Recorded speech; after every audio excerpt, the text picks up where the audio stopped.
بسم اللہ الرحمن الرحیم۔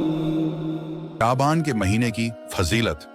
حضرت عمر بن خطاب رضی کے دور میں ایک نوجوان رہتا تھا جو بہت ہی نیک دل اور عبادت گزار تھا۔ وہ ہمیشہ نفل نماز پڑھتا، روزے رکھتا اور غریبوں کی مدد کرتا۔ ایک دن کسی نے اس سے پوچھا، تم اتنی عبادت کیوں کرتے ہو؟ کیا تمہیں کوئی خاص موقع ملا ہے؟ اس نے مسکراتے ہوئے جواب دیا، ہاں، مجھے میرے بزرگوں نے شعبان کے مہینے کی اہمیت بتائی ہے۔ میں نے سنا ہے کہ یہ مہینہ اللہ کے رسول کو بہت پسند تھا۔ اس مہینے میں لوگوں کے عمل اوپر اٹھائے جاتے ہیں، اس لیے میں چاہتا ہوں کہ جب میرے اعمال اللہ کے سامنے پیش ہوں تو وہ نیکیوں سے بھرے ہوں۔ یہ سن کر لوگوں نے اس سے پوچھا، کیا اس مہینے کی کوئی خاص رات بھی ہے؟ اس نے کہا، ہاں، شعبان کی 15ویں رات جسے شب برات کہا جاتا ہے بہت اہم ہے۔ اس رات اللہ اپنے بندوں کی مغفرت فرماتا ہے، ان کے گناہ معاف کر دیتا ہے اور بہت سے لوگوں کی قسمت لکھی جاتی ہے۔ اس نوجوان کی باتیں سن کر بہت سے لوگ توبہ کرنے لگے اور نیکیوں کی طرف بڑھ گئے۔ نوجوان کی باتیں سن کر ایک بزرگ شخص نے اس سے پوچھا، بیٹا، کیا تم نے خود نبی کریم سے اس مہینے کی فضیلت کے بارے میں سنا ہے یا کسی اور سے؟ نوجوان نے جواب دیا، میں نے یہ باتیں اپنے استادوں اور بزرگوں سے سنی ہیں اور انہوں نے حدیثوں سے ہمیں سکھایا ہے۔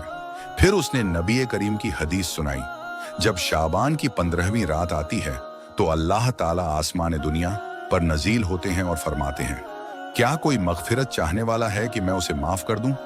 کیا کوئی رزق مانگنے والا ہے کہ میں اسے رزق عطا کروں؟ کیا کوئی مشکل میں پھنسا ہوا ہے کہ میں اس کی مشکل دور کروں؟ یہ سلسلہ صبح تک جاری رہتا ہے۔ یہ سن کر بزرگ بہت رونے لگے اور بولے، اللہ تعالیٰ کتنا رحم دل ہے، وہ ہمیں بار بار موقع دیتا ہے کہ ہم اپنے گناہوں سے توبہ کریں۔ اس موقع پر نوجوان نے سب کو نصیحت کی، ہمارا یہ فرض بنتا ہے کہ ہم اس مہینے کی قدر کریں، روزے رکھیں، نفل نماز پڑھیں، غریبوں کی مدد کریں اور اللہ سے سچے دل سے توبہ کریں، کیونکہ اگر ہمیں معافی مل گئی تو ہماری آخرت سنور جائے گی۔ شعبان سے سیکھنے والی باتیں۔ رمضان کی تیاری۔ شعبان رمضان کی تیاری کا مہینہ ہے۔ ہمیں چاہیے کہ اس مہینے میں زیادہ سے زیادہ عبادت کریں تاکہ رمضان میں پوری طرح سے تیار رہیں۔